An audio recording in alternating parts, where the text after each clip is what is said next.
Joe Tooney, I would take him on any roster. He's just terrific. Drew Dahlman, the center, is good. But offensive line, as you know very well, Matt, offensive line is the one unit in pro football where cohesion and chemistry is the game. And now veterans now no longer play in preseason football. So I look at that and I think Caleb's young, new coach, new O-line. On paper, it looks great.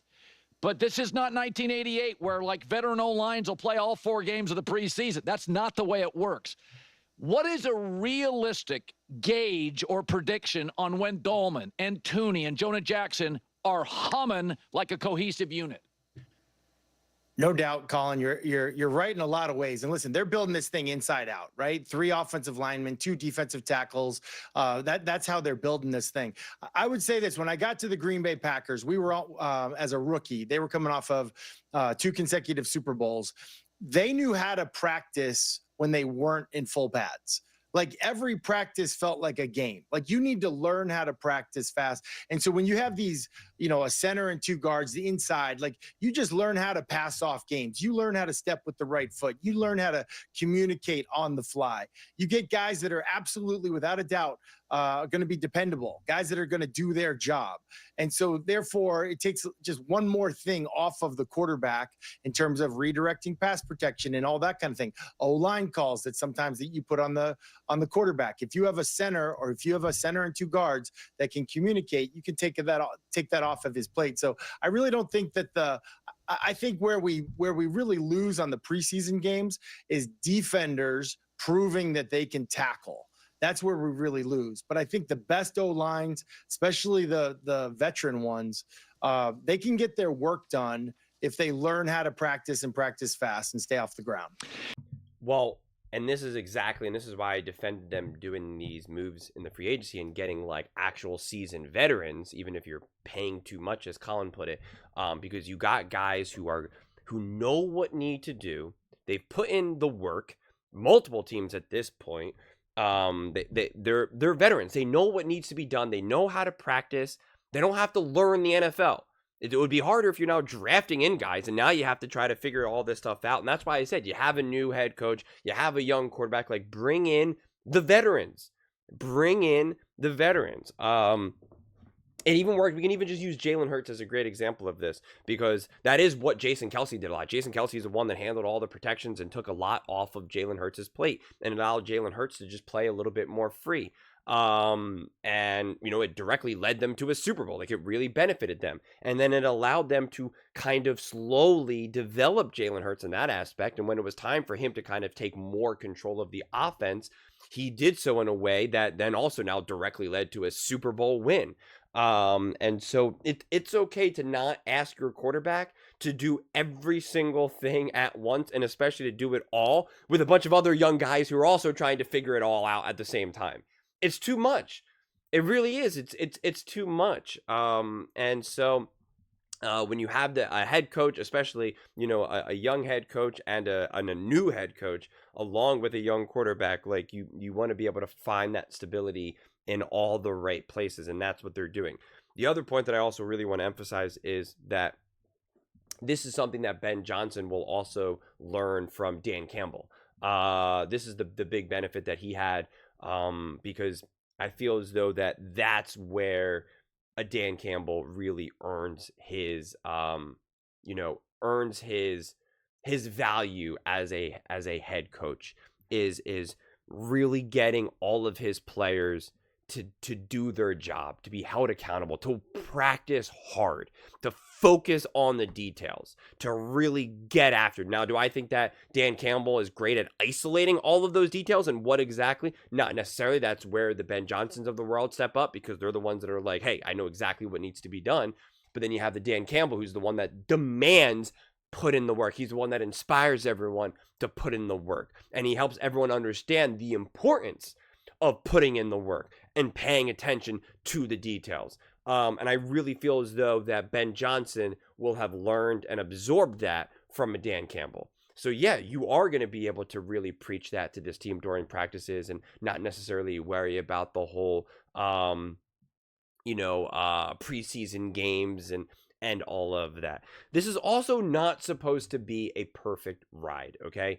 I think the Bears are going to be significantly better than they were last year. I mean, like, I think that's the most, like, obvious lukewarm take anyone could ever have, quite frankly. Like, it's just, to me, it's just so clear and so obvious. But there's still going to be some growing pains. There's still going to be some ups and downs. There's still going to be a moment when you're like, what was that? It's going to happen. I think there was minimal development of Caleb last season. So that's why I kind of keep saying in all my Bears videos, like, pretty much treat him like another rookie. So he's going to have some of his ups and downs. You are adding new pieces. You do have a first-time head coach. It's not going to just be smooth sailing. They're not going to just rip off 12 straight wins. Like, it's just not going to happen. And that's okay. That's okay. Just like we said before, that you have to give room for these rookie quarterbacks to make mistakes. You have to give room for these young coaches to make mistakes. You have to still give this team room to make mistakes. That's why all these people that are kind of saying, there's no more excuses, this is it, blah, blah, blah. It's like, I get that, and there's some truth to that. But at the same time, you still have to give these guys room to fail. You just do. Especially considering how last year was a disaster because of the Bears franchise. That's what it was. Because of everything else beyond just the players. So you got to give them the benefit of the doubt here. And again, if you get the same results as last year, yes, that ends up being more indefensible, right? But it just doesn't mean that this team, it's not like why you either get what happened in 24 or you get a flawless team. The Eagles are such a perfect example of this. And the Eagles are just going to be the go-to example, at least for this past season, for this next coming season, because they obviously just won the Super Bowl.